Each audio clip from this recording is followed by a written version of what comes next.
You can leave those, it's fine. The whole time.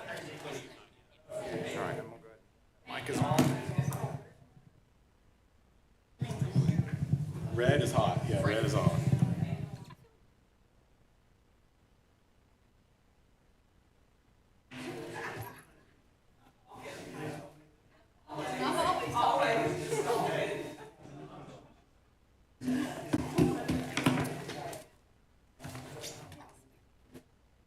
I probably have 14. Well, I usually do, and I out of writing. Oh, wait a minute. Chair. Oh, no, I just had to. That one works. That one doesn't work. Hey, I don't have my computer. It's a big change in my phone here. Marker. Another pen. Oh, wait, I haven't got the bag out yet. Absolutely. Would you like multicolored? We have blue. This is perfect. So, in case it goes out. More down at the bottom. I have my energy drink. I forgot. This on. I need it, I'm sure. Oh, I didn't have a pencil. Nice. 2 minutes. You don't have to stop talking. Just talk. Then done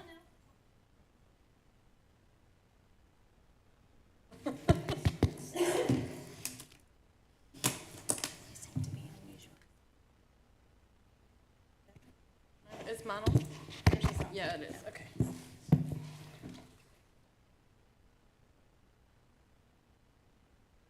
These work tonight. Oh gosh. Don't laugh.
Last minute's always the longest.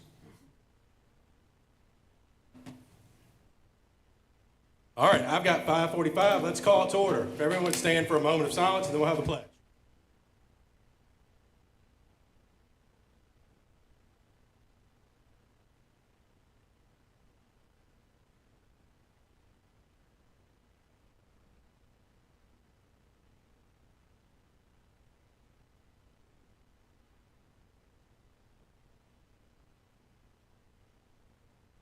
I pledge allegiance to the flag of the United States of America, The republic for which it stands, one nation, under God, indivisible, with liberty and justice. for all.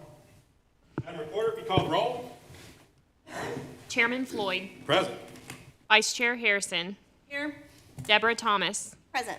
Jeremy Burnett, Here. Michelle Childs, Here. Superintendent Horrell. Here. We do have a quorum. Mr. Superintendent, would you lead us through our agenda? I will. The first item is the opportunity for public comment. I'll note if you have a public comment regarding Kevin Floyd or his last meeting, just hold that for right now. Maybe forever. Maybe forever, is what we said now. Is there anyone from the audience that would like to make a public comment? Hearing none, next item. All right, next item, we move to the reports section, and I'm going to take the superintendent's report first and take the superintendent's report as an opportunity to recognize and begin the formal celebration of School Board Chairman Kevin Floyd.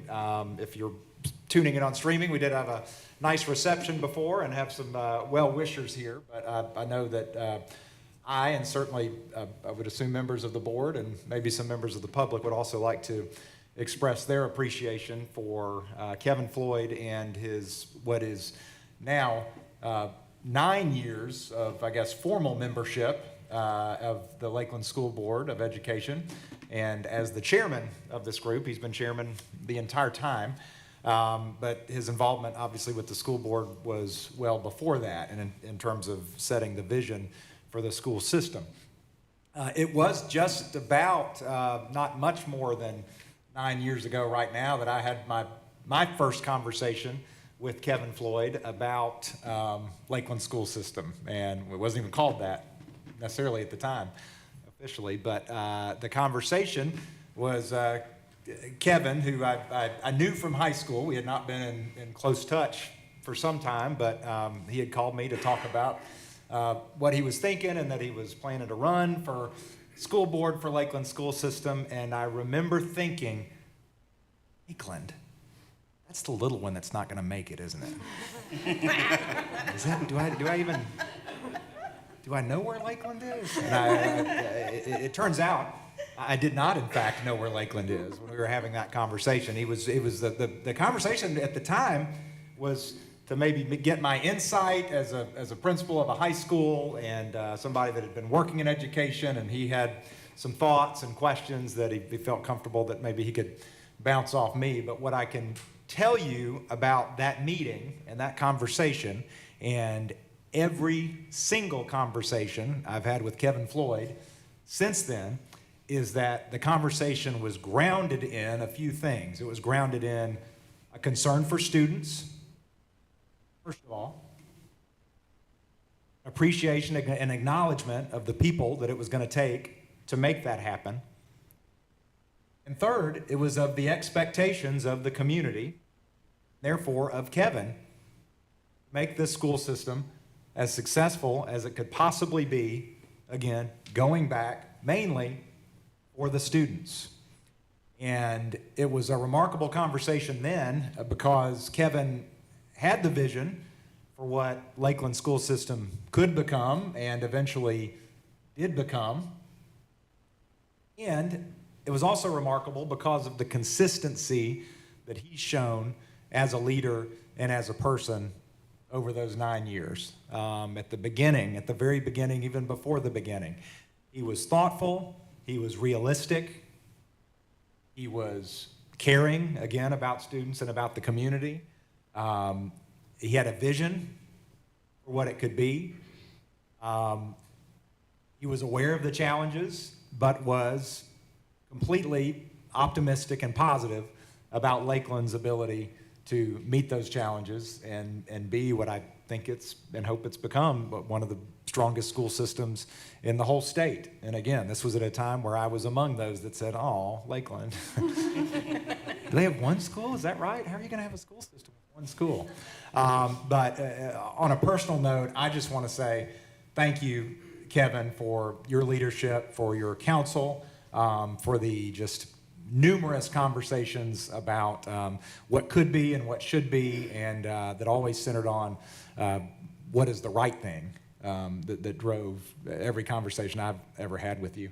And it's been a pleasure and an honor to work for you and under you, and just so grateful for everything you've done, certainly for me, but most importantly for Lakeland School System and for this board. So we're going to present some things, but I know there's some other folks that would like to make comments as well, I'm sure. And if the board wants to, we could let the public go first, and then if the board wanted to wrap up, does that work for y'all?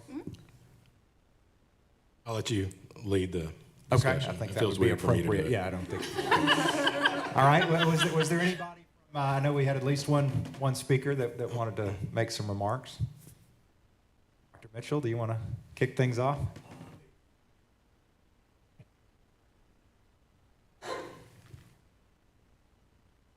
Evening. Good evening. It's always nice to see all of you all again, particularly in light of so many good things that have happened. And before I share some thoughts that I wrote down, I do have to say something that I just learned a little while ago. Mr. and Ms. Floyd, would you stand up? Got to give parents.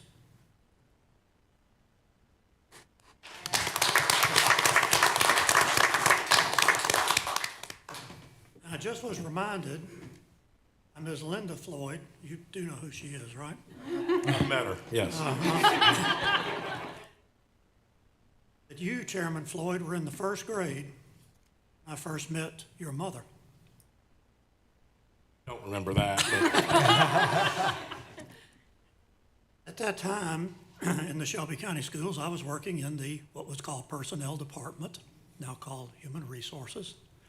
And a lady showed up in 1978 to apply for a job as a math teacher, and I interviewed her, and her name was Linda Floyd. Fortunately, we were smart enough to hire her. She went on to be an excellent middle school teacher for how many years?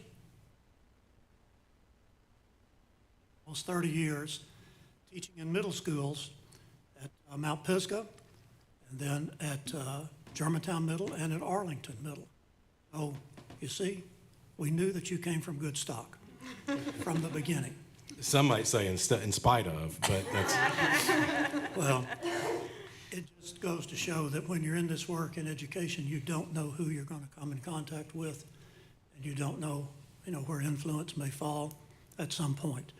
But we do appreciate what you've done, Kevin, and certainly what your mom did for many, many years as an excellent middle school teacher.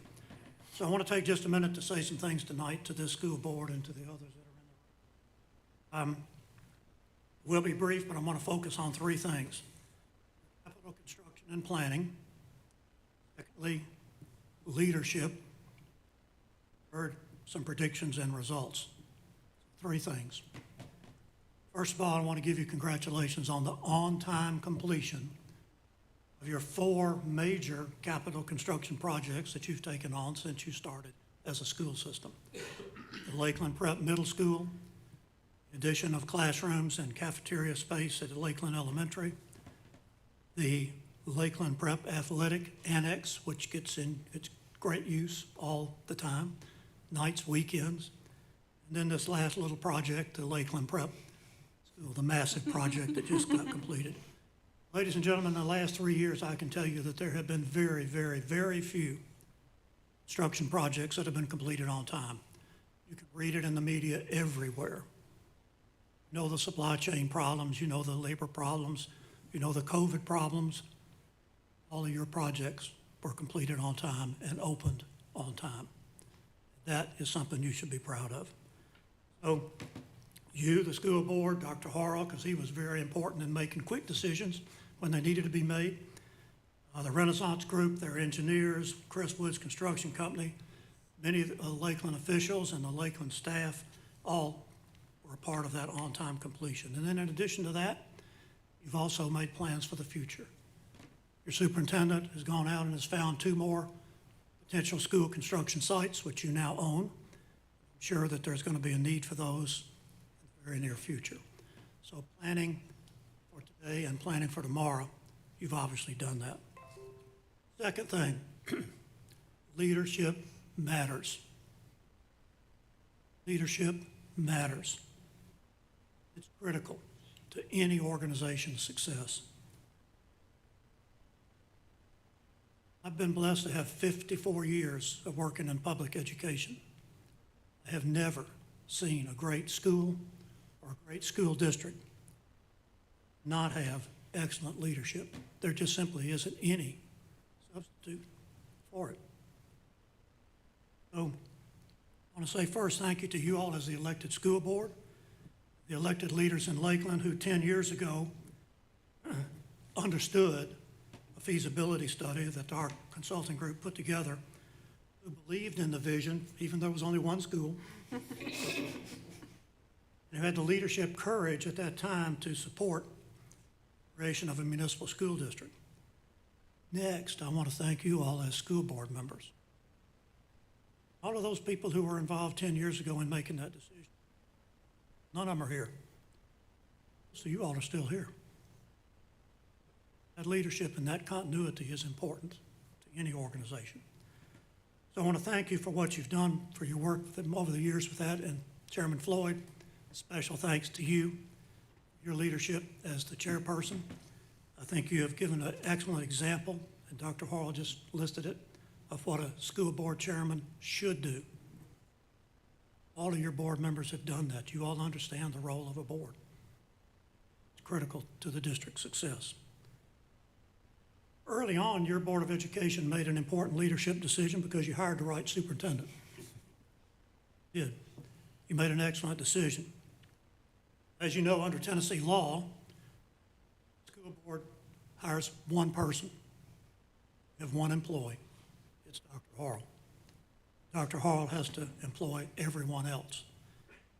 Folks, I want to let you know this is a constant leadership challenge, especially in a school district like Lakeland that's growing and continuing to have to add staff. It's going to continue that way. So it is a challenge. I know you're going to continue to support him and the team that's here that does all this work. I talked to some of them earlier. They're very, very important to the success of the school district. So you have excellent leaders here, and you have excellent leaders in the schools, the faculty, staff, and the administration. You deserve our thanks for the work they do every day, and some of them are here. Thank them for what they do. Can we just say thanks?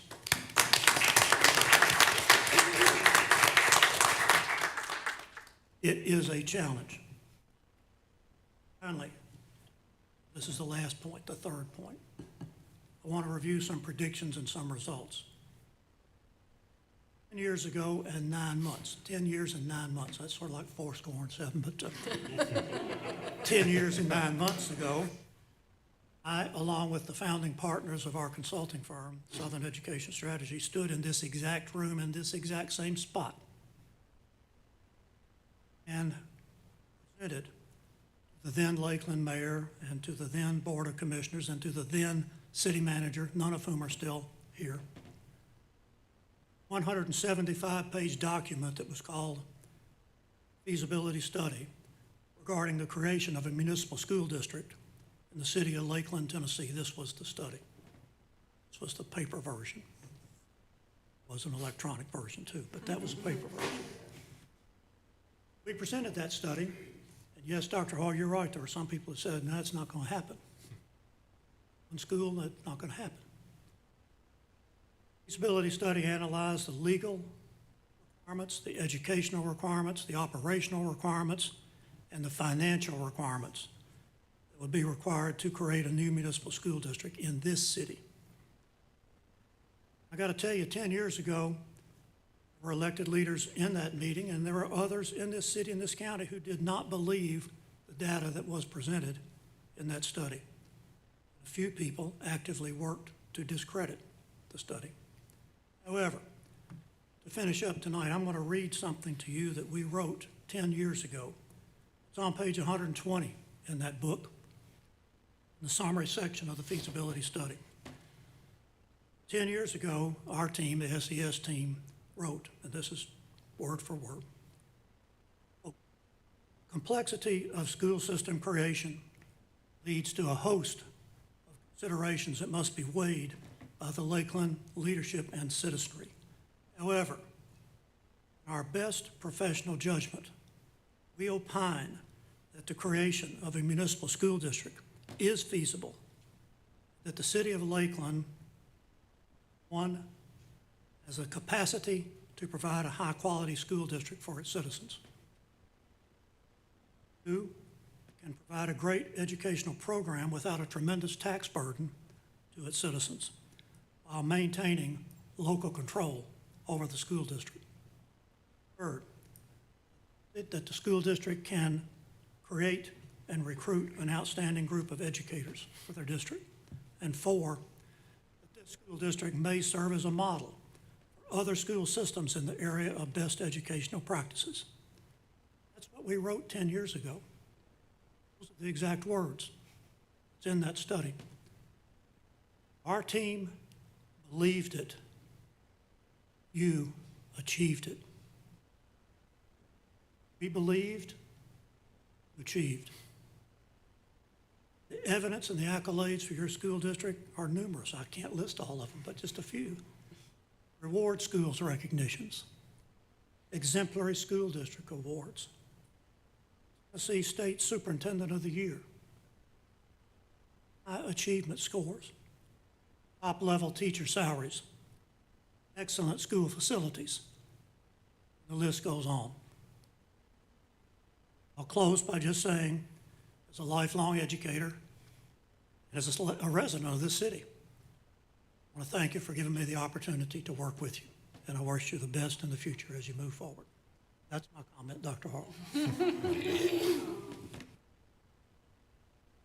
you, Dr. Mitchell. I will say, and I think it's important to know, that this is not the end, right?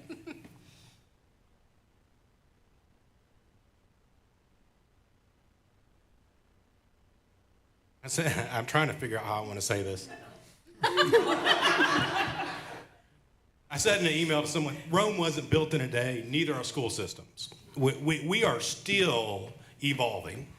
Our school system is still evolving, and this will keep growing. It's going to change. We have done a lot in 10 years, but this is just the beginning. I mean, heck, we have a freshman class in high school, and that's it. Like, if you think it's going to be the same next year, buckle up, because it's not. It's going to be a whole lot different. It's going to be a whole lot different for the foreseeable future. So I do think as this board considers things, it's not about what's been done, it's about what's yet to be done. And I think that's important to remember as we go forward.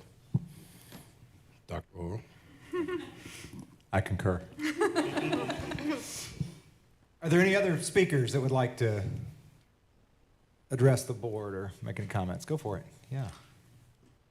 I didn't do this to Dr. Mitchell, but I'm going to do it because we all want to get out here. 2 minutes. 2 minutes. Yeah.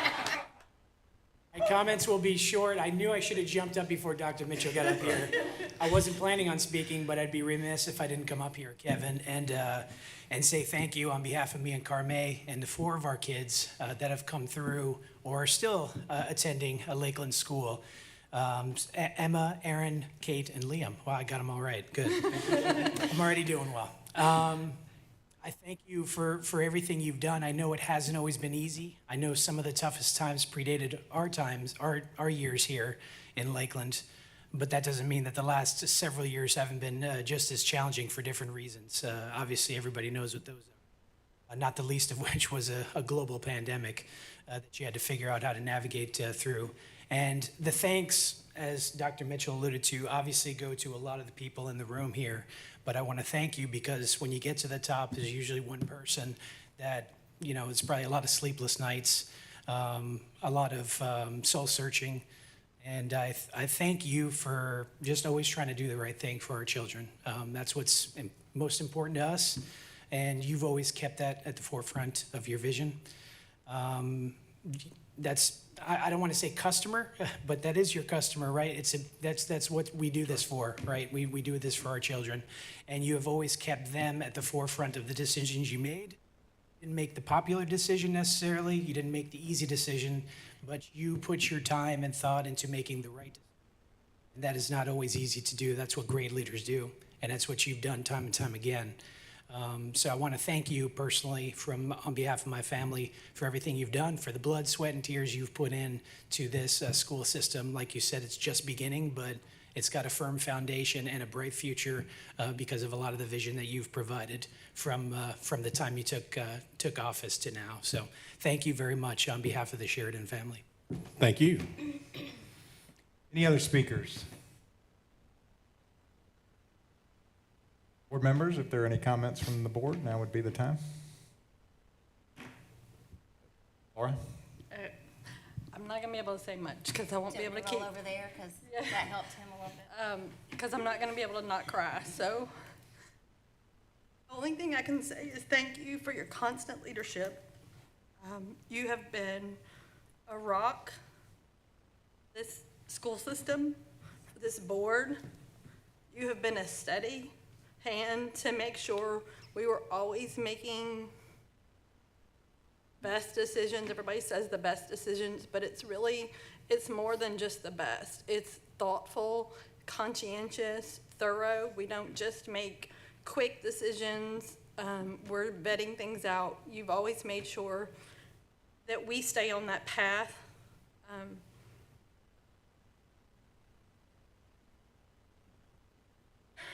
It's been a long road. It's been a hard road, but I have enjoyed every moment of serving with you. And I thank you for everything, for every memory, every moment, every consideration. And there's been times we don't see eye to eye, and that's okay. We've treated each other on this board, and especially you made sure everybody treated each other with respect, which is hugely important. There's so many things, so many memories, so much of my life and my children's life that you've been part of personally, just because we've served for so long. So, thank you for your leadership. And I'm not dying, just so everybody knows. Nobody said I'm you're still not. here. Thank you for everything. I can't say thank you enough. So just thank you for everything. Anyone else? Burnett? As Mr. Plumley, the Robert's Rules Order guy of me wants to say that all this is out of order, but I guess we'll let it slide. You have my permission to object at any time. Chairman Floyd, Kevin, I appreciate everything you've done before I sat up here and since I've sat up here.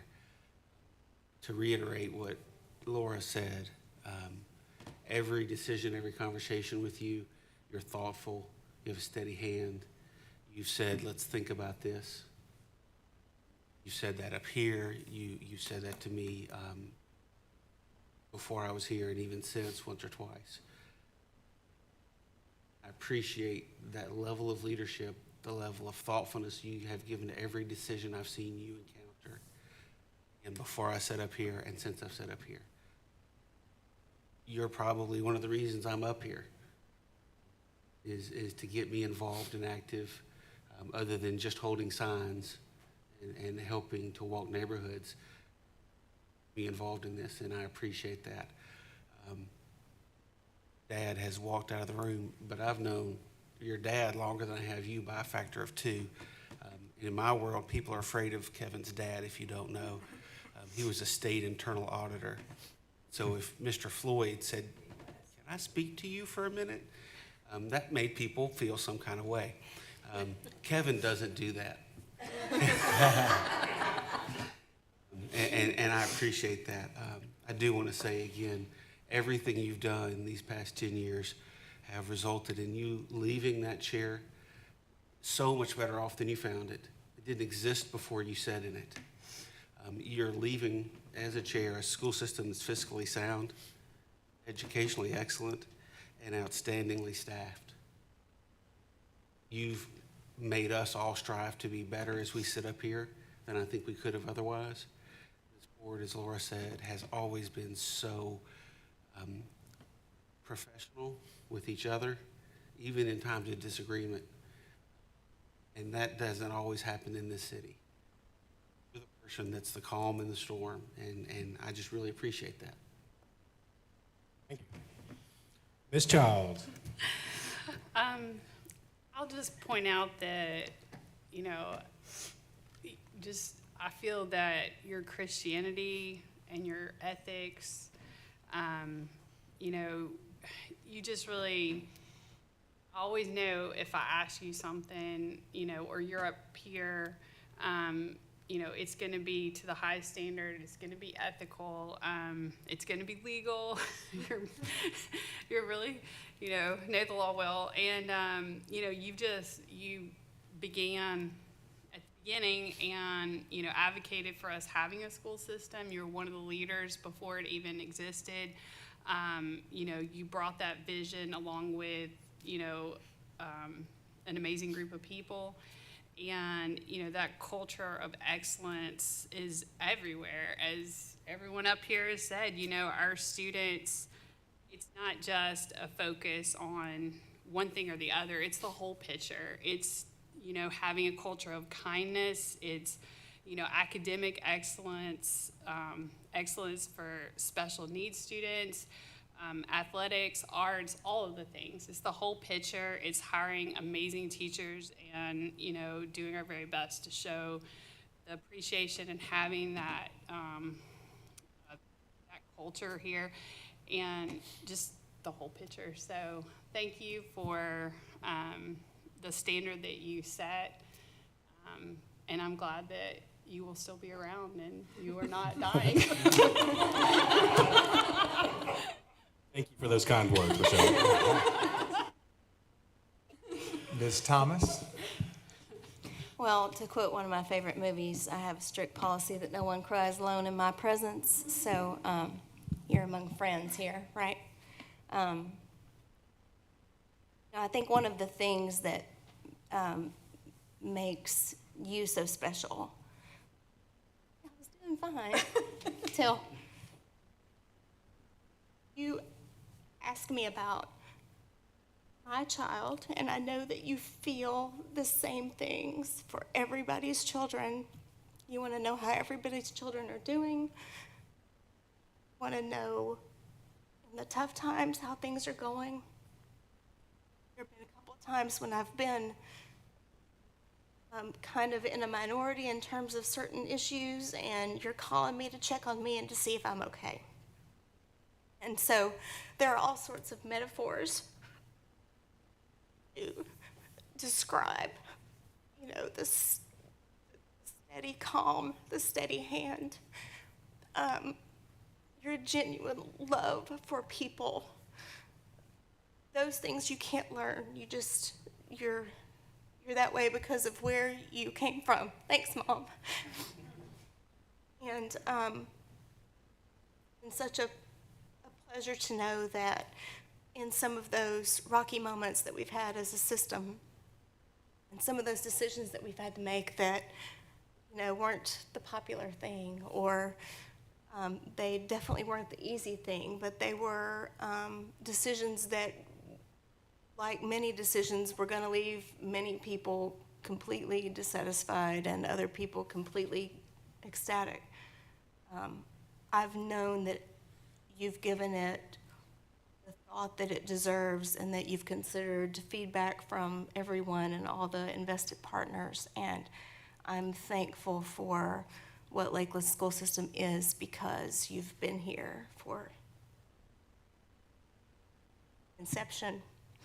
And I love you, and expecting for your phone to ring because it will, because you're not dying. All right, I think we've gotten through this. Dr. Earl, what else you got? To wrap things up here, we have just a couple of presentations we want to make to you, Chairman Floyd, for your service. To make you even more uncomfortable. We're nearing the end here, though. We have a few things. We'll present them up here, and then if we could, we'll step down here and just take a few photos with the board and Chairman Floyd and the family. I do want to recognize somebody that hasn't been recognized yet, though, before we do that, and that is Rebecca Floyd, who has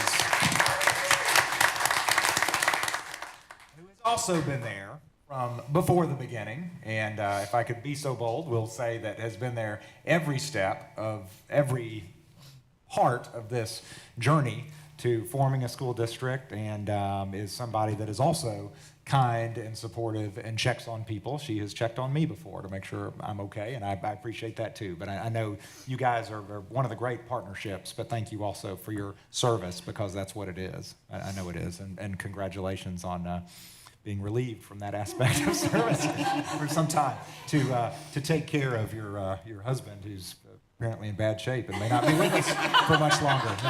No. But we do have a few things. We have first of all this little framed memento that says, "A truly great leader is hard to find, difficult to replace, and impossible to forget," and that is signed by the other members of the board and by me. And then we also have a little something for your office or wherever you'd like to have it. This is the the usual outgoing board member memento here in recognition of outstanding contributions and service to Lakeland school system. Kevin Floyd, founding member and chairman of the Lakeland Board of Education, December 2013 to November 2022. We will pass that on.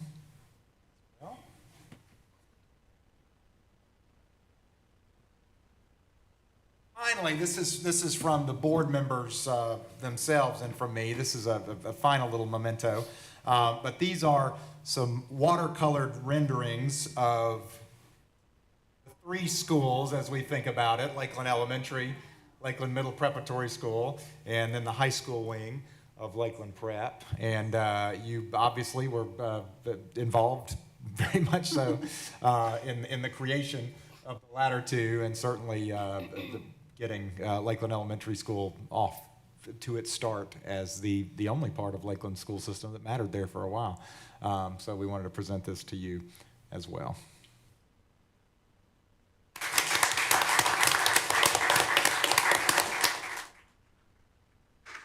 I'm not sure there's much more to be said to you. Is there anything to be said by you, Chairman Floyd, or you want to take pictures? Yes, please, please. No, if anybody was going to speak. In time, I can think of lots of things to say. Hold on. No, you got 2 minutes. It's like our budget. I round up, you round down. I knew I had to get through everything or I would cry. So I think I'm past that.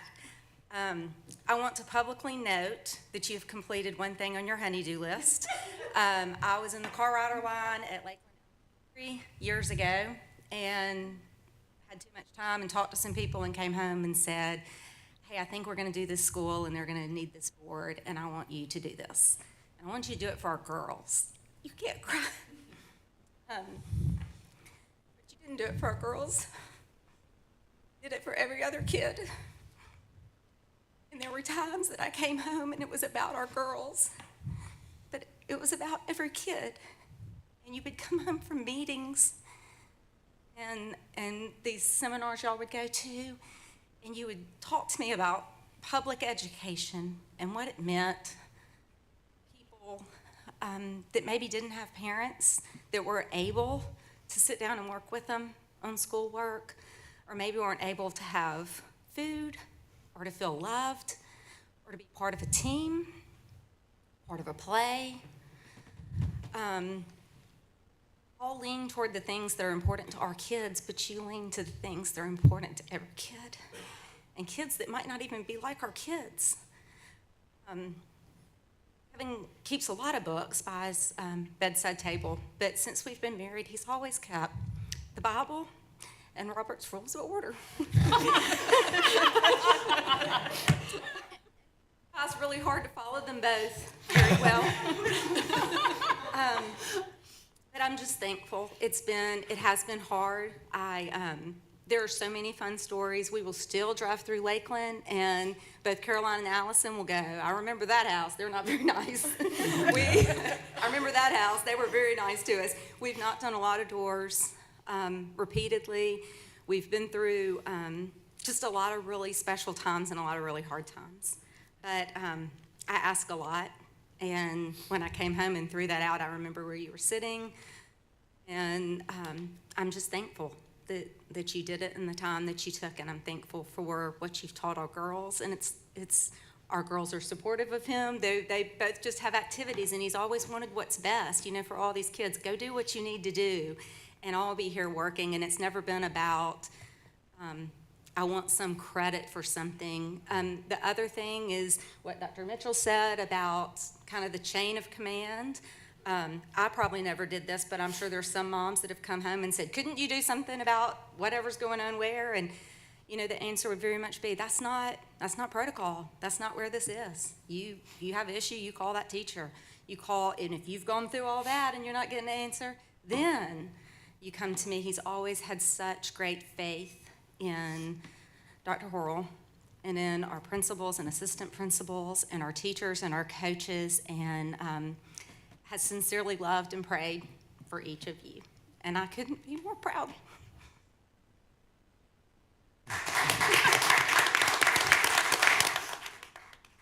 I'm just glad we got all that on the record. I need that. This tape. All right, we will do pictures. We're going to step right down move here through if we the could. agenda. Yeah. Do some pictures. It should be noted that we should have done pictures first. Yes. Well, duly noted.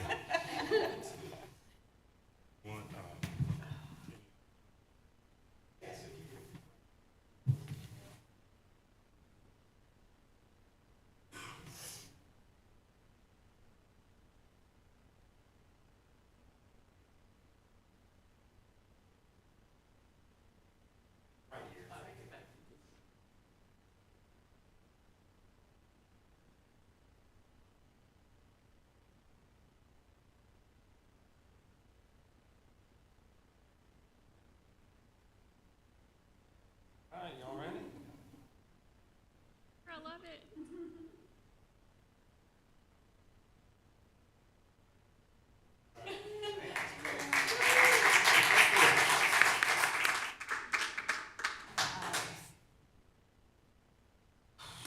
got one, my eyes are closed, man. Got two.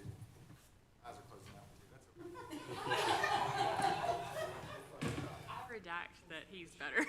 Do we need to recreate? No, actually, he did get that. Thank you, that's really good. Also on the record.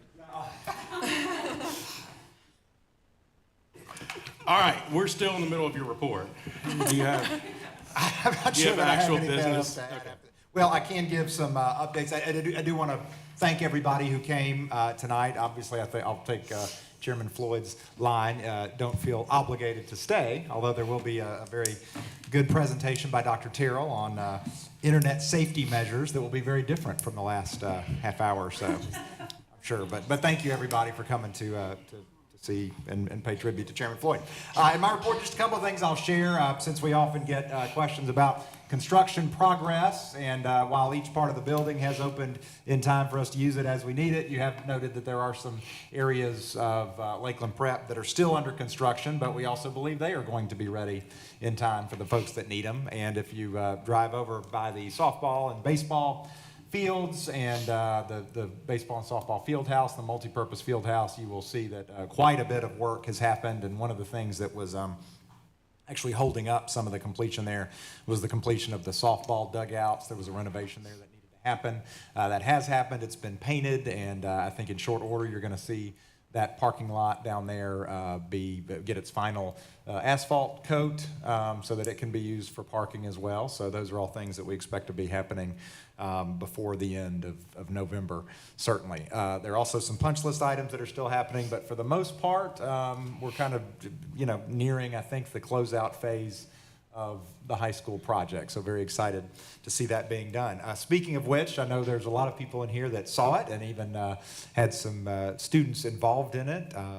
Mr. Adler, I know, and some others. But the first ever theatrical performance at Lakeland Prep was this past weekend. It was a night of undead theater, and I think anybody that saw it will agree that it was outstanding in its own right, but certainly an auspicious beginning for the LPS Theater Company, and just so much talent on display, but also just being able to see the building and the lights and the sound and everything being utilized, the concession stands and even the lobby being utilized to such great effect was really exciting. Dr. Mitchell said it, and I was challenged to, and I'm going to get in the habit of getting some actual lists so nobody gets left out, but we have had continue to have some amazing athletic accomplishments that happen as the school year goes on by. We had our high school soccer team go to state, I think, as we all know, which was an amazing accomplishment. I think we've noted our volleyball team was one game away from going to state. We had the boys and girls middle school cross-country teams that both went to state. We had individual runners from cross-country go to state in high school. We just recently, I think the most recent, our high school essentially band made finals in state, and the percussion, I think, was number three yep. in the state. So it's again, the problem with listing some of those things, you just risk running out. We've had students that made all-state choir or all-west choir. It really doesn't seem to matter what the category is or what the area is. we have students excelling. And I want to steal Deborah Thomas's line, who noted that there were more than 100 kids involved in the LPS theater production.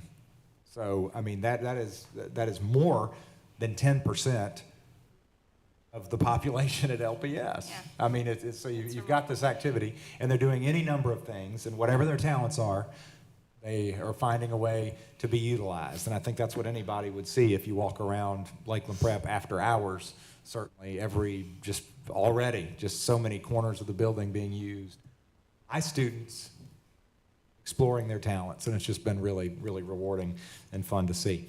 We are going to get a report. He's here now and could probably give it now, but it's been a busy night. Mr. Adler will be giving an update on the first case test and those results in our December meeting. And in the meantime, he and the rest of the team are prepping for the administration of the second case test. And one of the things I will let the board know, it's been exciting to see those results come in, but also see kind of the synergy between what Mr. Adler's doing in data and the new instructional supervisors that are also using that data and helping to interpret it and helping teachers learn how to use it. I know that PLC groups have been meeting and analyzing the data, and we just had a large group of teachers from Lakeland Elementary, including Ms. Lockhart, who's also here with us, they were in sunny California, if I heard correctly, at the PLCs at Work conference, getting some hands-on activities from the nationally and world respected leaders on how to use assessments to improve instruction. So I know they came back energized and with some ideas there as well. We have had some HR needs that needed to be filled, and I want to commend both principals that as HR needs have come up, they have been working very hard, very quickly to fill those positions as they happen. Hiring subs, despite raising the sub pay, continues to be a challenge. It is flu season, as we know, and the flu has not spared our buildings here. And sometimes it seems like no matter how many subs we hire, we still need more. So if there's anybody out there who's listening and is interested in a nice, flexible position, you can work when you want, but we'd prefer it every day. You can come for Lakeland School System. We'll find a place for you for sure. So just a lot of exciting things happening. Amazingly, we are moving towards the end of the semester, and this time of the year brings Veterans Day recognitions, which continue. They are this week. It'll be Wednesday at Lakeland Elementary School and Thursday at Lakeland Preparatory School. And again, want to commend the principals for what they do and their staffs for making that just such a meaningful celebration every single year.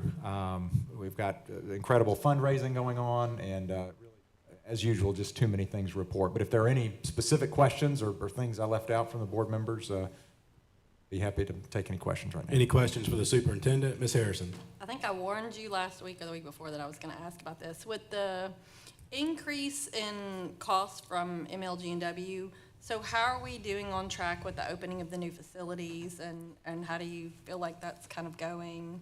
Are we kind of in line? Has it jumped up dramatically? Were we able to predict that very well? And then I have a second question that's a different one, so.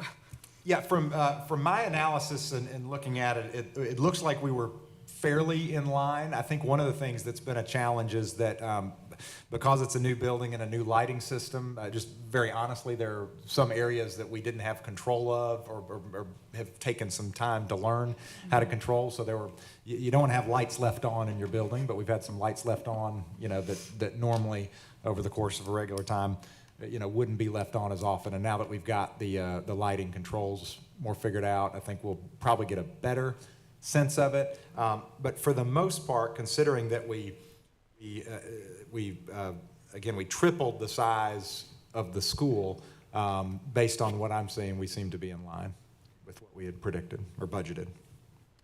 The second question I have is, I know we talked before about some of the deliveries, FF&E, some of the things have been delayed due to COVID. Where are we at? Is there anything that's still outstanding, or has everything been kind of delivered, everything from locker rooms to mats? I know there was some things that were still in the COVID kind of delay from the shipper. So are there any still items outstanding?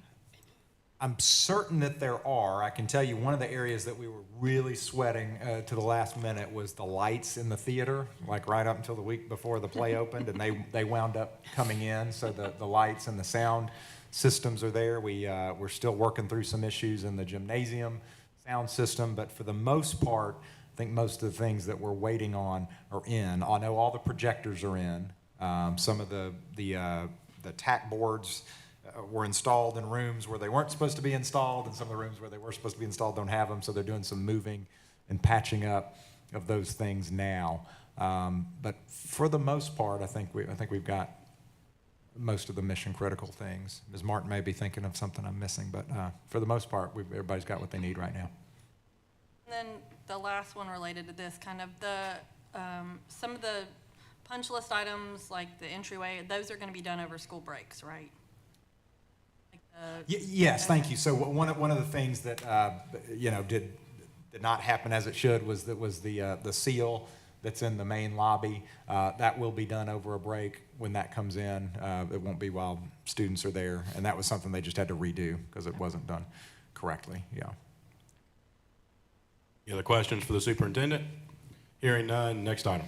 Next item under the superintendent's report, there is a September financial summary that you'll find attached to the agenda. Again, there's nothing that's trending out of whack or really of note, so everything's as it should be. Any questions on the financial summary? Hearing none, next item. Next item is the approval of the agenda. Are there any additions or changes to the agenda? Ms. Harrison? I would like to add an item to discuss the meetings, our board meeting schedule. An update to our board meeting schedule. I don't know either the first or 13th. Any objection to item number 17 as a discussion of board meetings schedule? Ms. Harrison beat me to it. So. All right, well, we'll add, Madam Recorder, will you note that? We'll have item number 17, discussion on board meeting schedule. Any other changes or additions to the agenda? Hearing none. Ms. Childs? I'll just note, I don't have a report. No TLN report this evening. Very good. Hearing no other changes, we'll consider the agenda approved. Next item. Next item is the consent agenda. We don't currently have any items on the agenda, but I will make the note that, if I may, Mr. Chairman, the discussion action on approval of Lakeland School System job descriptions. This was really a catch-all that Ms. Millspaw, the Director of HR, and I decided to add to the agenda. Our policy does say that the board should approve all job descriptions, and in doing some reviews, we noted a couple of things. One was the project of getting them all formatted in the same way so that they were consistent. But second, there were a few that we frankly weren't certain if they had been approved by the board. A lot of them went back to the creation of the school system when we were, kind of getting a jump start. And just to be sure, we wanted to go back and get formal board approval of all job descriptions, so at least moving forward. These does not include ones that have been discussed recently or approved recently. But that was the purpose for putting that in a group. I would suggest that unless there are specific questions, that might be an item to add to the consent agenda. And just do it in one fell swoop, but that's... Any objection to item number 13 to the consent agenda? No objection. We'll add item 13 to the consent agenda. I would recommend number 2 as well. Harrison is suggesting item number 2, which is business meeting minutes from October 3rd. Any objection to adding that item to the consent agenda? We have no objection. Any other items anyone would like to add to the consent agenda? Is there a motion to approve the consent agenda? I'll move. We have a motion. Is there a second? Second. We have a motion and a second. All in favor? Aye. Any opposed? Madam Recorder, are you good? You got that? You're good. Next item. The next item is the Internet Safety Measures presentation by Dr. Wanda Terrell. I'm going to move down there and grab the clicker.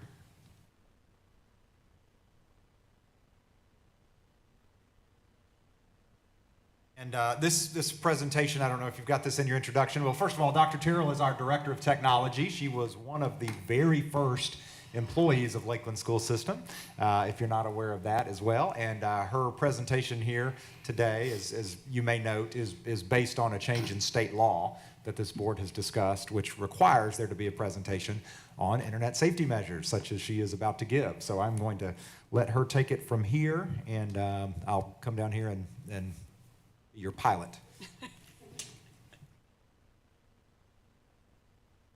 Thank you, Dr. Terrell. All right. Do that? All right. So, yes. For the record, in accordance with LSS Board Policy 4.406, I am here to address and communicate our internet safety measures. I'm not going to go into minute detail. I'm just going to try to provide you an overview of certain areas. So policy requires 5 things that we effectively address. Controlling access by students to inappropriate matter on the internet and the World Wide Web. Safety and security of students when they're using electronic mail, chat rooms, or other forms of direct electronic communication. Preventing unauthorized access, including hacking and other unlawful activities by students online. Unauthorized disclosure, use, and dissemination of personal information regarding students, and restricting students' access to material that is harmful to them. A core element of our approach to internet safety is the walled garden. So we limit what comes into our digital environment, we limit what goes out of our digital environment, and we have built in the capacity, the capability to adjust our settings for all users as well as for specific groups. For example, we can allow certain websites for older students while restricting access to them for younger students. There are things our staff can get to that our students cannot get to. So we're able to manage that. All of these decisions, what's allowed, what's not, is guided by board policy, state and federal law, and is focused on supporting the instructional standards being addressed by the teachers with the students in the classroom. Some of the software and services that we use to meet these goals, top of the list is the Google Workspace for Education, particularly our Plus licenses that we pay a little bit extra for, but provide a whole lot of extra security features that I personally could not do without. I spend a lot of time using those features during the day. They also add additional monitoring features as well. Our Educational Networks of America, ENA, provides our internet service and our filtering on our campuses. Lightspeed Filter is what filters our devices when they are off campus. So all of the student Chromebooks, when they are off of the campus at home being used, they are filtered, they are safe, and monitored so that we have that ability. Lightspeed also gives us comprehensive usage logs, which is a requirement of our policy.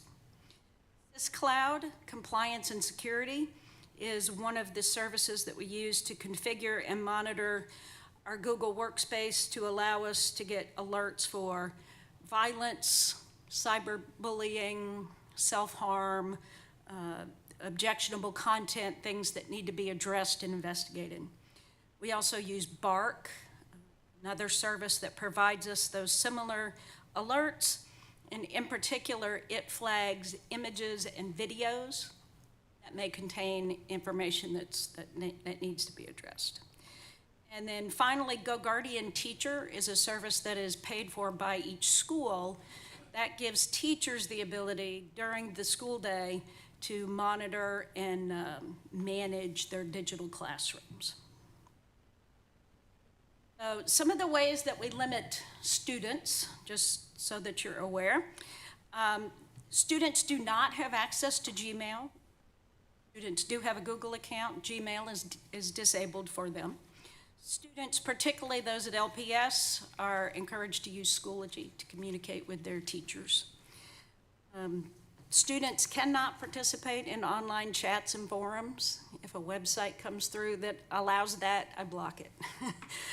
We want to keep that nice walled garden around that. Students cannot join video conferences that are not in Google Meets and are created by their teachers. Students cannot share Google Drive files outside of the district. They cannot receive edit access to files from outside the district. They can share with the staff in in the Lakeland school system. They can also share with students at their school. They cannot share from school to school. We can, with the configuration we have, even add additional limits to that when needed. Students do not have the access to publish to the internet without any staff moderation. We do certainly encourage sharing student work if parents have given permission to do so. We ask teachers to do that rather than having students do that. And we do have in place what we call digital restriction, which for students who just can't manage that yet, we can put them in a little bit more of a secure environment where they can still get to all the stuff they have to for class, all the digital textbooks, the resources that the teachers need, but limits them a little bit further.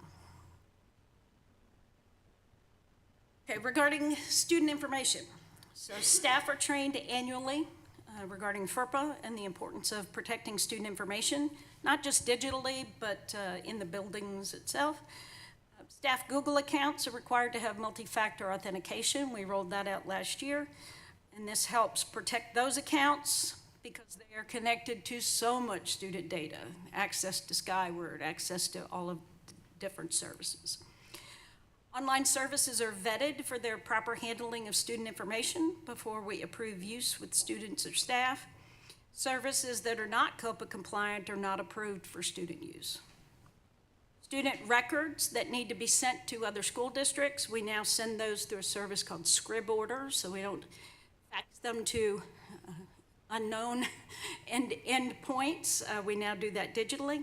We also encourage the schools, whenever possible, to use digital records rather than paper records, since they can be behind that password. And we have, at both schools, set up a process for digitizing those records and keeping those secure. And we are continually evaluating our cybersecurity infrastructure to make sure that our digital safety is as secure as our physical safety on our school campuses. Staff receive an annual training during fall in-service regarding our digital safety and security measures, and they also receive additional information through email and faculty meetings over the course of the year. Staff Google accounts are also filtered using Lightspeed filter in order to prevent any access to websites categorized as pornography. We have never had an instance of staff accessing pornography, but we put this in place to make sure that we prevent that. Staff Google accounts, including Google Drive, Gmail, Calendar, Contacts, and Sites, are backed up using SysCloud Backup. So even if a teacher accidentally deletes something, we can pull it out, whether it's for their use or for any legal purposes that we need.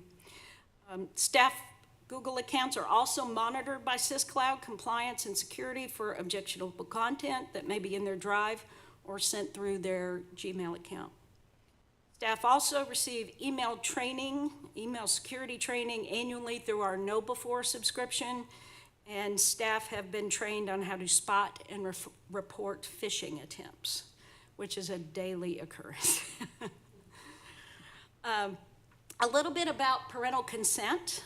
Since the policy mentions this, I want to make sure that everyone's aware that parent and guardian completes the student user agreement parent guardian permission form, long name, as a part of each year's online registration. The form gives parents the ability to agree or disagree to their child using the internet. And that form also provides all of the details regarding acceptable use, rules of online behavior, access privileges and penalties for procedural and policy violations. A little bit more that I wanted to add about the Lightspeed portal is that one of the reasons why we chose this service is because it gives some power to the parents, which sometimes districts don't give that. We purposefully did that. So parents, particularly Family One, Guardian One, and Skyward, receives a weekly email that summarizes their students' online activity. That parent can choose to create an account on the Lightspeed portal, where they can get in and look at every single website that that child has visited on their account. They also have the ability to pause the internet for their child's account when they're at home. So if they're done with homework, the parent can pause the internet. They know the child's not going to use that device for something else. I have added a link to the parents page of the district website with more information about that Lightspeed parent portal, so if anybody needs some information on that, it is. If you do violate any of these things, we encourage people to let these principals know. We're all in this together. Things slip through. Technology is a very complicated machine, so please report any violations of our internet safety measures to a school principal right away so that we can review those, respond immediately. We want to make sure that every report is reviewed and investigated. All of these safety measures are in place to keep our student information safe and provide a safe and secure digital learning environment. Usage logs are reviewed and adjusted, our configurations are adjusted daily. And as we know, the internet changes every second. We try to be proactive wherever we can. Again, always goes back to what is best for those students. And that is all I have. If you have any comments or questions, I will take those. Any questions for Dr. Terrell? And we'll start with Mr. Burnett, and then we'll. Dr. Terrell, thank you for the wonderful presentation, very comprehensive. But I do have a couple of questions for you. Absolutely. I have four if I'm not limited to 2 minutes. In my line of work, there's been an institution in the state of Tennessee this year who was hijacked by bad actors who then encrypted every PC on campus, information system. That institution lost almost every digital piece of data they had. I had to rebuild everything from scratch. They had to give out passwords via phone calls. How comfortable are you that our risk level, what's your assessment of our risk level as a system? We are constantly investigating those options. We certainly don't want to be a ransomware victim. I think one of the things that benefits us is that we not that I have anything against Windows devices. We don't have a whole lot of Windows devices on campus. They do operate things like our security cameras, our entry doors, and that type of thing.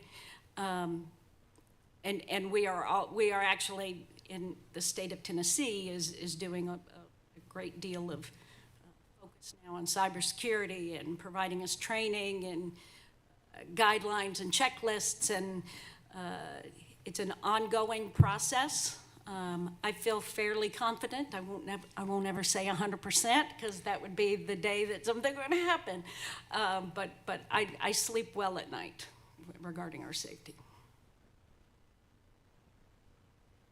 I would be interested in maybe having an additional part of this presentation sometime later.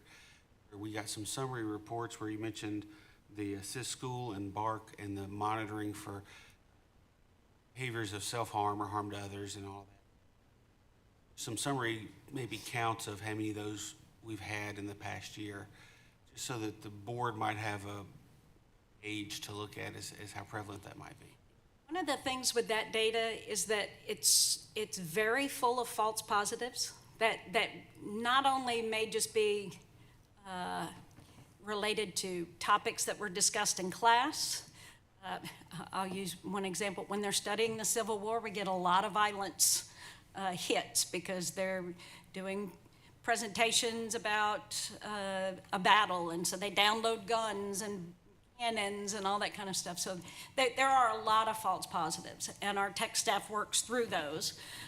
Luckily, we have access to the right kind of tools where we can look at that alert, we can look at their search history, we can see they were in this class, they came to it from this presentation, this assignment from a teacher, so we don't have to go bother the teacher or bother the student.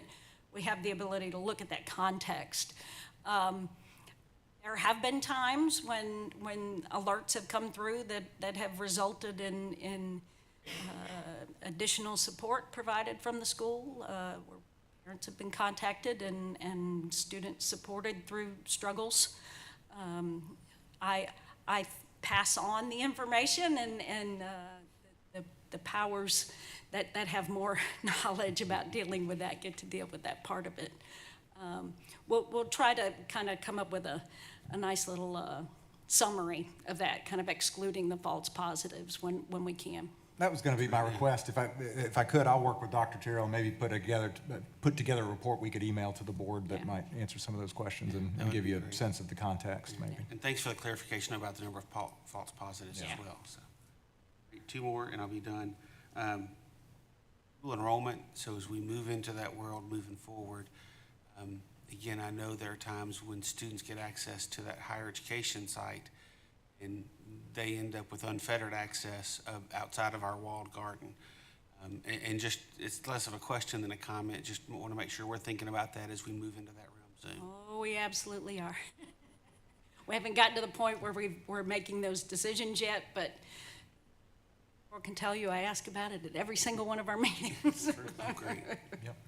And then my last one is, you said scrib order? Yes. Will that also be used when we send high school transcripts Yes. to colleges? Yes. Okay. We have room to grow. It's an all-in-one then? Yep. Okay. Great, thank you. Ms. Harrison. So the first, I'll kind of piggyback on the dual enrollment. I know you said for Gmail, it's not allowed, but as we get into the higher grades of high school, I suspect based on what I experienced with mine, they are gonna need access to it. For even dual enrollment classes, they have to have access to certain things. So I assume we're looking at how to make that safe, but still do what they need to do to be able to, and also teach, honestly, to teach digital citizenship, because they will need to know how to safely use email and all of those things. Have we had any look at, I know we train the employees about phishing emails and all those. Have we had any discussions, or are we looking at how to have training for students on seeing those phishing emails and things like that, so that when their time comes, they are ready for it? I know that both schools address digital security, digital safety, that whole digital citizenship thing. They do that a lot through the counseling sessions. They do that through the ITFs. Yes, we are prepared when needed to open up Gmail for students, and we have the ability to limit that access. We can turn it, we actually had to do it briefly for the ninth graders this year, because the ones who were using one particular curriculum, the only way they could access it was to create an account, receive an email, and authenticate the email. So we were able to turn it on for just those students and only set it so they could receive that email. It's also set up so that if students do try to kind of bypass that by sending each other's emails, those emails come to me. So I see them when they come through. So we're able to, kind of make those teachable moments and do that. But yes, we have room to grow, and we've been thinking about that configuration for quite a while. So. And I can tell you, if I may, Ms. Harrison, Dr. Terrell has the misfortune, I guess, of being in just about every weekly meeting that we have, because we find that we usually need her expertise in some way or another. And we do spend quite a bit of time talking about where is that balance between maximum safety, security for the kids, but also being practical. And in each of those, I guess, role-playing situations, Dr. Terrell, the nice thing is we default from totally locked down. That's the default, as opposed to defaulting from we're wide open. How do we get it? So the question becomes, with email, how do we crack open the walled garden just enough to make sure the students can do what they need to do? Because we do have those conversations, and we know that time will come, but not before then. And what does it look like? So she's a great, obviously nationally recognized tech leader, but also a great thought partner, for lack of a better term, in terms of what these scenarios look like, and what would it take. So I suspect junior and senior year, when the first years we have that, you're going to be very busy. That's when it really comes into play. I expect. yeah, we need to get you busy, Dr. Terrell. You'll be busy. You're going to be extra busy. I'll enjoy the downtime. And and this is another, I know you said on the publish to the internet, you have limits. I know I've had 2 children that have gone through digital journalism in high school, and so they actually run the websites and the social media for the high school for the various activities. So we have that on horizon once we get there also, I assume, or just I'm kind of asking that question, that how we're going to control but yet allow those students to, you know, have those digital journalism classes and have those things, developmental experiences to be able to create those items. I definitely hope that we do. A lot of those things are driven by decisions at the school and in planning meetings. And as those end results are set, then we're able to kind of map the path to get to that. I know that in the past, I've been in schools where, you know, we set up a system where the students are operating and constructing everything. It's the teacher who finally pushes the button that says, yes, this is ready to go live. We like having that power in the teacher's hands because they are more familiar with our board policy than anything else. But yes, we have the ability and the infrastructure to do that. Yeah, I mean, like the students, like, for example, at Arlington High School, they're the ones broadcasting the football games and broadcasting all the sports things. So I know there's not a teacher standing down on the field with the video camera and up in the booth. So like you can't, I mean, so physically the teacher can't be 2 places when they're doing it live. Right. So I just want to make sure we're talking about that long-term with our digital journalism students and things, trying to consider how we're going to accomplish our safety goals, but still have the students be able to learn those skills, because those are actually, interestingly, it's a very critical college skill now. So I agree. so I just want to make sure we're ready to. We will make it work for what our students need, absolutely. And this is more of just a logistical question from the business side of what I deal with.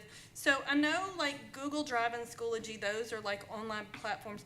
Do the devices that the teachers have or the students have, do they all default to like saving to Google Drive or saving to the cloud, or do they have local storage too? And if they have local storage, does it automatically back up anywhere, or is it their responsibility? The student devices automatically save to Google Drive.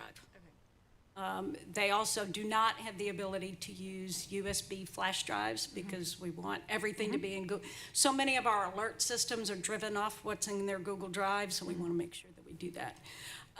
We encourage teachers to operate out of Google Drive. They don't necessarily always do that. They have the ability to drag and drop to their Google Drive to backup files, but they do have on their device storage. Our management system that we use for our teacher laptops are configured so that it requires passwords, it times out so that they have to put in those passwords frequently, which the teachers will tell you is annoying, but it's a good security feature. And we also have the ability in our Google admin console to wipe our accounts off of a device. If a student or a teacher loses their phone, we can wipe the account from that, as well as their laptops. So. Any other questions? Ms. Childs? Hi, I have 2 questions. Sure.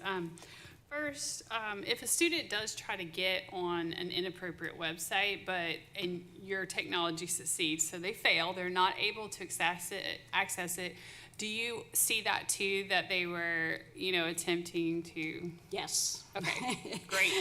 That's one of the lists that I look at almost as frequently as what they do get to, because those are those teachable moments. Why were you doing that to begin with?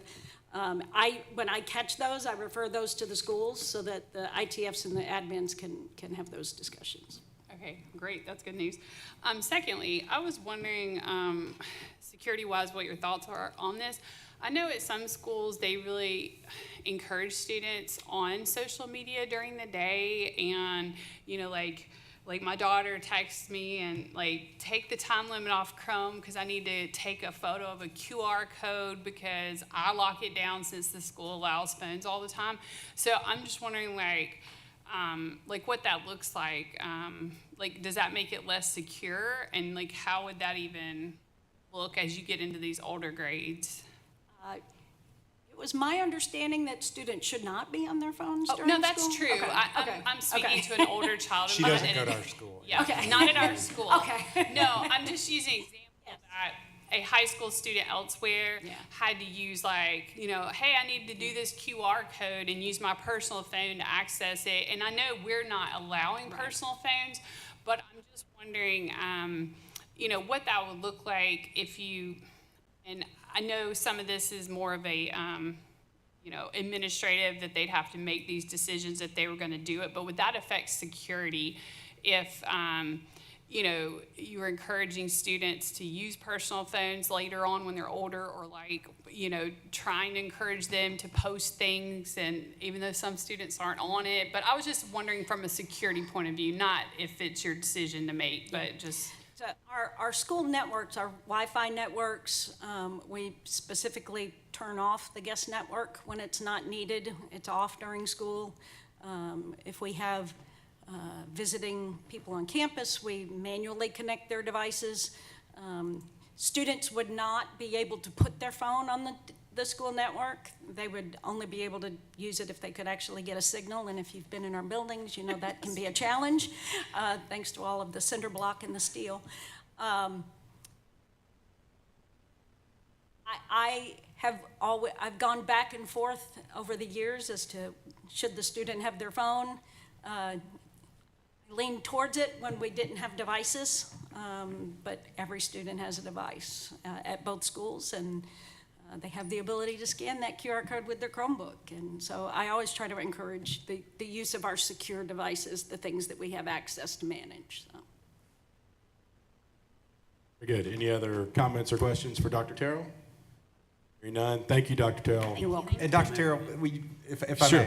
may, this is a bit out of the ordinary, but while she was working from home, there was a transition where she was not able to work out of Lakeland Elementary School, and I did want to note this. Dr. Terrell was named the Supervisor of the Year for 2022-23, and I figured if the presentation hadn't gone well, I wasn't going to do this, but since it went so well, now I'm kidding, of course. Dr. Terrell is an amazing director and technology leader, and we're not going to all speak like we did for Kevin and invite public comments, but I did want to take this opportunity to publicly recognize you and present you with this memento of your being named Lakeland School System Supervisor of the Year, Dr. Terrell. So thank you. Well deserved. Well deserved.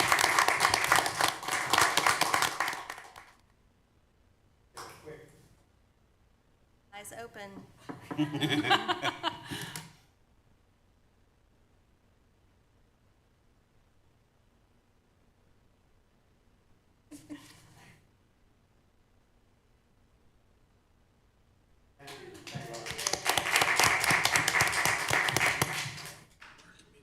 Next item.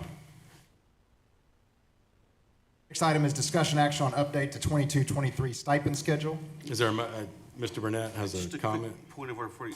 Did we approve the consent agenda? We did. We did. Okay, Yep. sorry, it's been a long evening, my apologies. Is there a motion to get this item on the floor? I'll move. We have a motion. Is there a second? Second. We have a motion and a second. Dr. Horrell.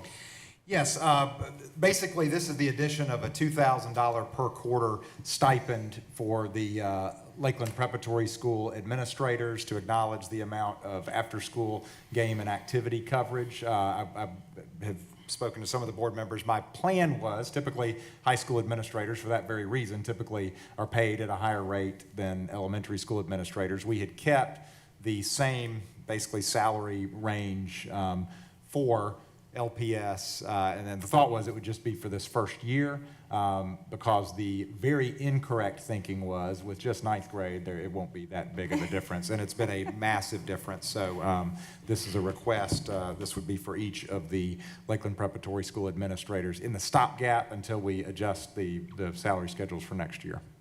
We talked about all the things we did right. We totally missed on this one. This was the amount of time, energy, and effort it takes to man all these events is a big deal. And I won't speak for everyone, but I'll speak for me. We probably underestimated that from the beginning.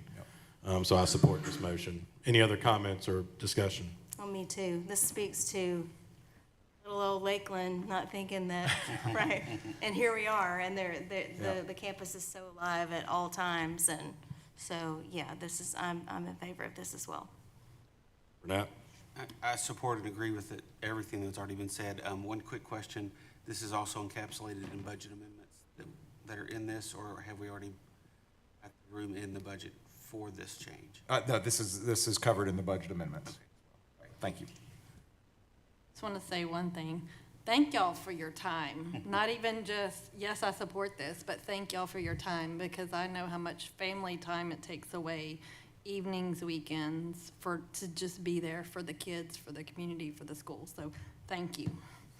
I'll make one more note. Another thing that didn't require a budget amendment is we are opening up the opportunity for administrators at Lakeland Elementary School to serve as game administrators for a small stipend per game. So they'd have the opportunity, if they wanted to work a couple of games per week. It's just so much. Even with this, it still is in excess of even the large high schools where I've worked, with both the middle and the high school events going on. They love to see you there, you know that. They love to see, I mean, it doesn't matter how old the kids get, they love to see you there, but it's hard to be in all those places. But it's a great thing, because like I told Dr. Horrell earlier, this is, proof that what we set out to do is happening, and I think in a lot of ways it's happening on a much early schedule than we anticipated, so. Thank Right. you for all that extra time and slinging Cokes and cheese and all the things. All in favor? Aye. Any opposed? Motion passes. Next item. Next item is discussion action on approval of policy 4.604, credit for prior courses. Is there a motion to get this item on the floor? I'll move. We have a motion. Is there a second? Second. We have a motion and a second. Dr. Horrell?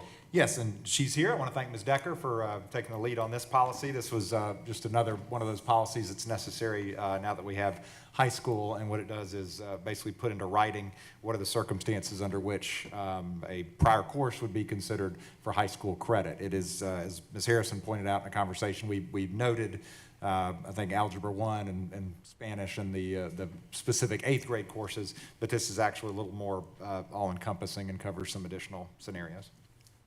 Any discussion on this item, Ms. Harrison? Is this is a first or second reading?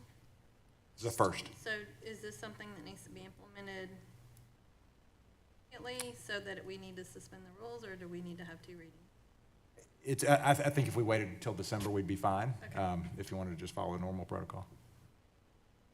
The second question I have was, I know we talked about it, but I think based on our conversation, this is in concert with our existing policy. This does not conflict with our existing policy. Correct. Okay. Yep. Any further discussion? Hearing none, all in favor? Aye. Any opposed? Motion passes. Next item. Next item is discussion action on FY 22-23 budget amendments. Is there a motion to get this item on the floor? I'll move. We have a motion. Is there a second? Second. We have a motion and a second. Dr. Horrell? Yes, number of budget amendments here. Several of these are related to the additional stipend transfer. One thing that you'll see is, it's a little smaller than I anticipated. Some areas of educational assistance, bonus stipend pay that we've discussed. Some of this is just shoring up the budget, as it were. And then the federal programs, the board knows that we make those adjustments in real time. And then there is a Safe Schools grant that has been included, and most of that money going towards administrative equipment, and then contracts with government agencies, which is our MOU with the Shelby County Sheriff's Department. So those, we used to give $10,000 for our one SRO, and that's gone up to $20,000, as you'll note, this year.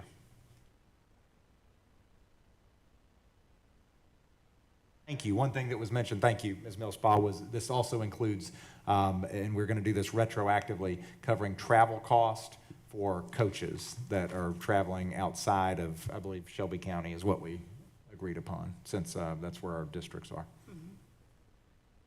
Good. Any discussion on these amendments? Hearing none, all in favor? Aye. Any opposed? Motion passes. Next item. Next item is discussion action on behavior and transition specialist job description. Is there a motion to get this item on the floor? I'll move. We have a motion. Is there a second? Second. We have a motion and a second. Dr. Horrell?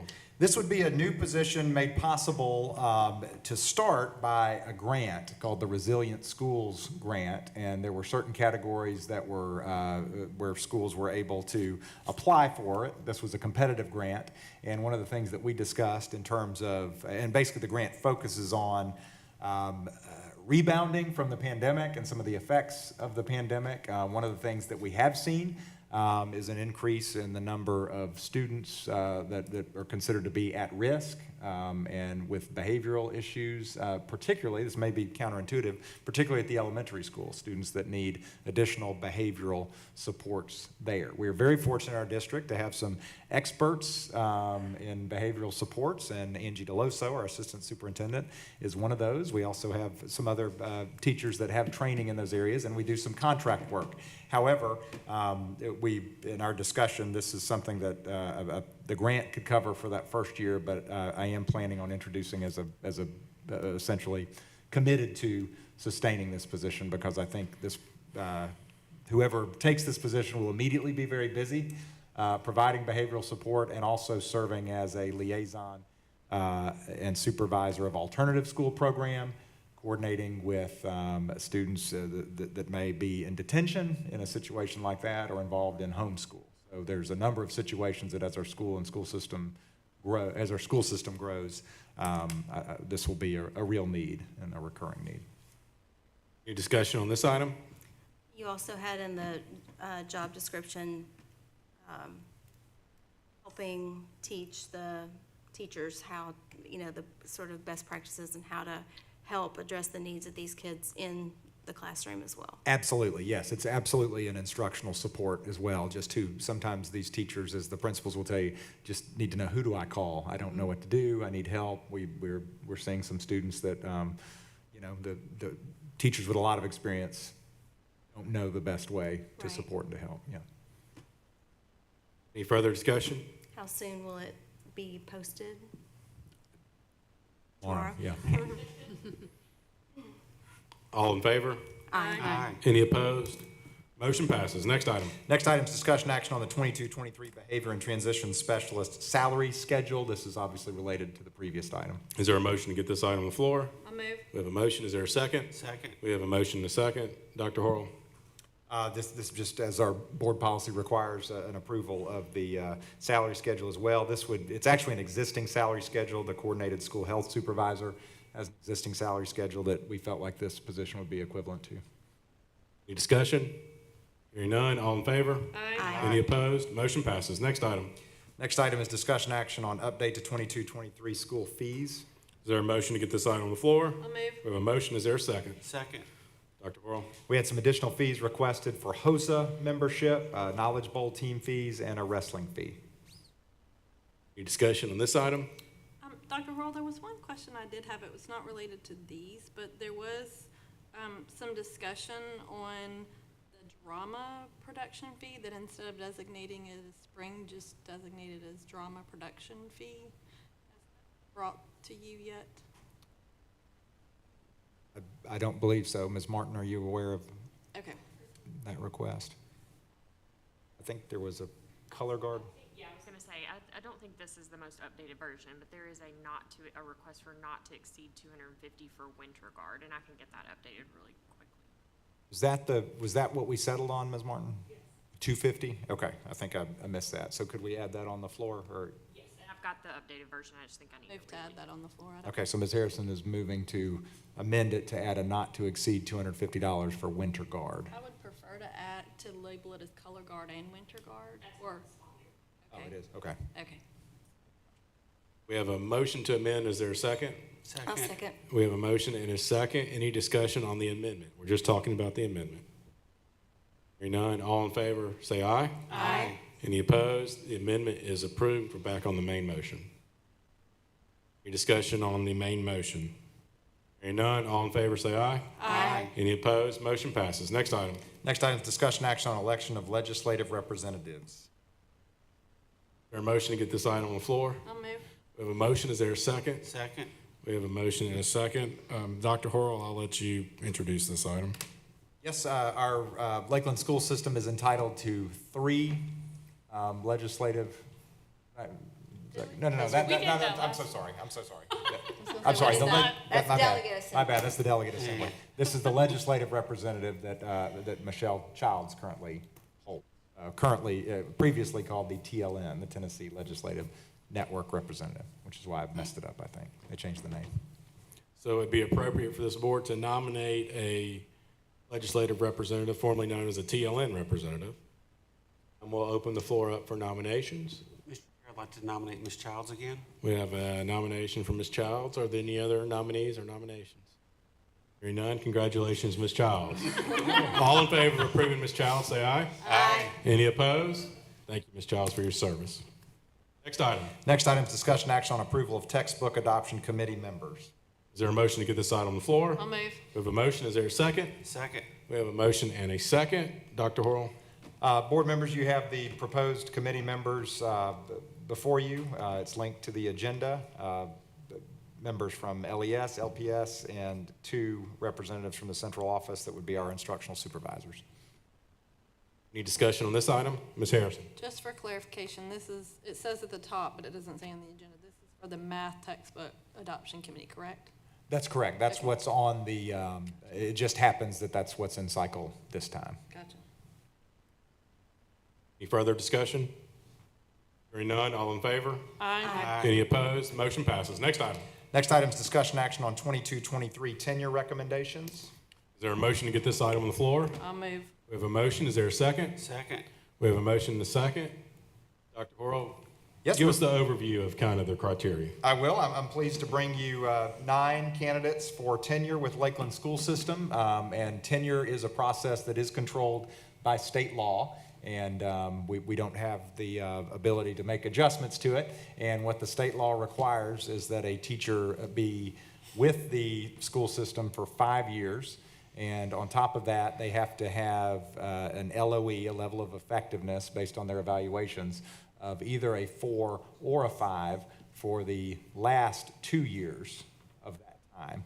And in addition, they have to have the recommendation of the school principal as well.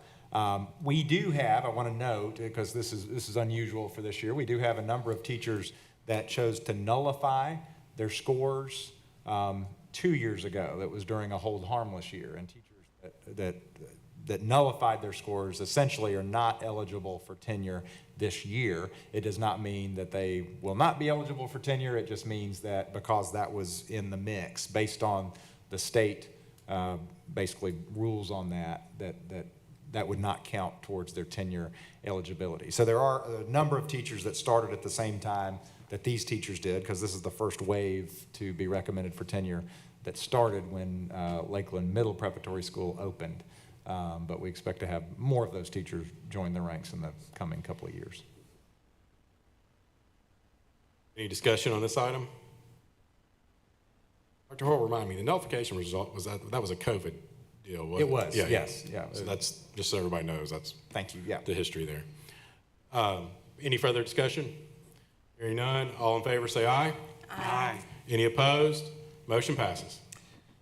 Next item is discussion action on approval of school support organization cooperative agreement from LPS Softball Booster Club. Is there a motion to get this item on the floor? I'll move. We have a motion. Is there a second? Second. We have a motion and a second. Dr. Horrell? The LPS Softball Booster Club has submitted all the paperwork necessary to become a booster. Any discussion on this item? Hearing none, all in favor say aye. Aye. Any opposed? Motion passes. Next item. Next item is review of the 2022 board self-evaluation. Is there a motion to get this item on the floor? I'll move. We have a motion. Is there a second? Second. We have a motion and a second. This is a process the board does annually. I believe we all completed. I haven't gotten notification if we didn't, did I? You did. Yes, Okay. yeah. All board members completed the self-evaluation. It was turned over to TSBA. TSBA then ranks these items in or grades, if you will, on a 1 to 6 scale, 6 being the highest, 1 being the lowest. I'm proud to report that it appears that the board received over a 5 on all of the criteria. I will point out the 6 items with greatest concern. I'm sorry, I'm working from my phone, so if it looks like I'm looking at my phone, I am. The board emphasizes setting and monitoring district goals instead of how staff should achieve these goals. That was graded as a 5 with an importance of 5.6. Adequate background information on issues to come before the board is routinely provided in advance of the board meeting. That was graded as a 5.6 out of 6. So even though these are our lowest scores, they're still fairly high. So I don't think necessarily anybody should take that as a negative, but they are points of, I guess, improvement. Board members do not attempt to individually speak on behalf of the board or commit the board. Again, that was a 5.6 out of an importance of a 6. The superintendent is given direction by the board as a whole rather than by individuals. That was a 5.4. The importance was a 5.8. The board recognizes staff accomplishments. That was a 5.4, and the importance was a 5.8. And then members of the board refrain from speaking for the board on issues on which the board has no official position. That was a 5.75 out of an importance of 6. So all in all, very good scores. Obviously, there's always room for improvement, but Chair, I'd say the board does a pretty good job, and I'm thankful for all of you and the time, effort, energy that you put into your position. But I'll open it up for any other comments from members. Hearing none, is there any objection to accepting this evaluation? Hearing no objection, we'll accept the evaluation and move to the next item. Dr. Worrell. Next item is discussion on the TSBA Legislative and Legal Institute, also formally called Day on the Hill. Is there a motion to get this item on the floor? I'll move. We've got a motion. Is there a second? Second. We have a motion and a second. Dr. Horrell. Yeah, this is basically just, it's part of our annual agenda, just to put it on everybody's radar so we can begin the process of planning and booking hotel reservations if necessary. The date this year is the 16th and 17th of February. That's a Thursday and Friday. What this is, for those that don't know, TSBA organizes a day where they bring everybody up to Nashville and they go over current issues or bills or legislation pending before the legislature. It's also, typically they'll bring in speakers from either the Senate or House or the executive office or all three, and they'll kind of give you their state of the union on what's going on in education. And it's also an opportunity for the board to schedule meetings while they're up there and meet with legislators. So it's something TSBA provides. And I do think it's important to participate in the legislative process, regardless of this meeting or not. I do think it's important for our legislators to know where we stand on certain issues on bills that are pending.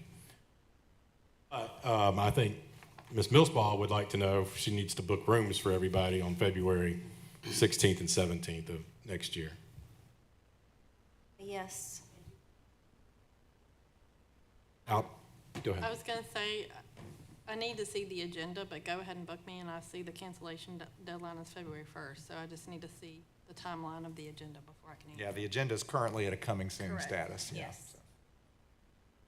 I'm a yes, but I do want to point out that they decided to move the hotel to Franklin, and I don't really, they said that people had trouble parking, but it'll still be the same issue if you want to meet with your legislators to get there, so.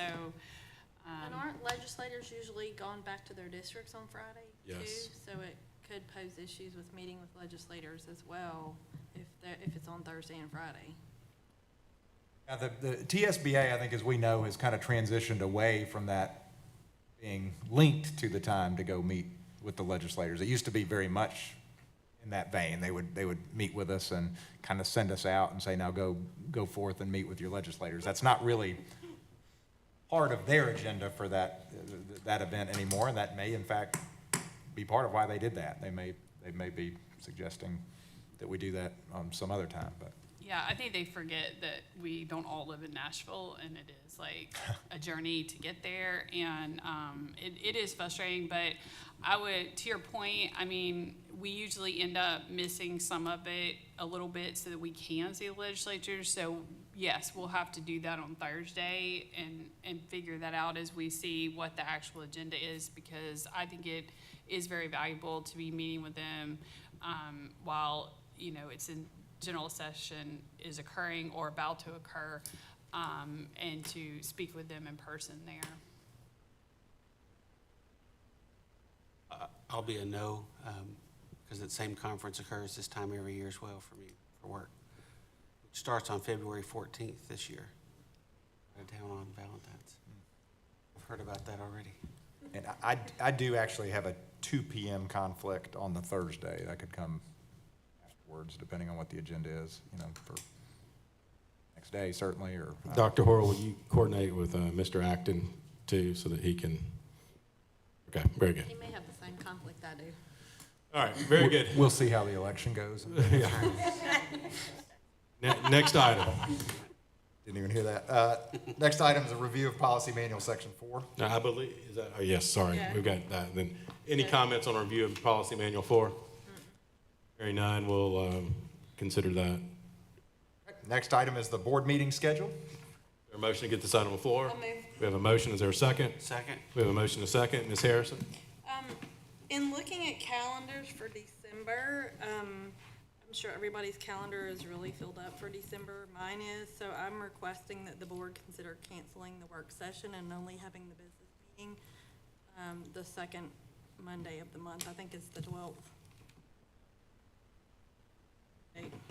And I support that in that I have another standing conference I go to the first weekend in December. I'll still be out of town Monday and Tuesday that first week as well. Have to attend remotely even if we did have it. So I'm basically making a motion to revise our meeting schedule to cancel the work session for December. All right, we have a motion. Is there a second? Second? We have a motion and a second. Any discussion on this? I will note that for those of you getting sworn in, and Dr. Horrell, for those of you coordinating it, that means the swearing-in ceremony will occur on the 12th, not the work session. Not that that matters, but for those of you planning, plan accordingly. I'll note we will also have a tenure reception and on the 12th as well. Good. Any other comments or objections to changing that date? Hearing none. All in favor? Aye. Aye. Any opposed? Motion passes. Next item. No further items on the agenda. Are there any announcements? Just one. Lakeland Education Foundation, as I always have to say something about them. It's hosting this year a Christmas lights called Lakeland Festival of Lights. It's a fundraiser. Encourage people to sign up.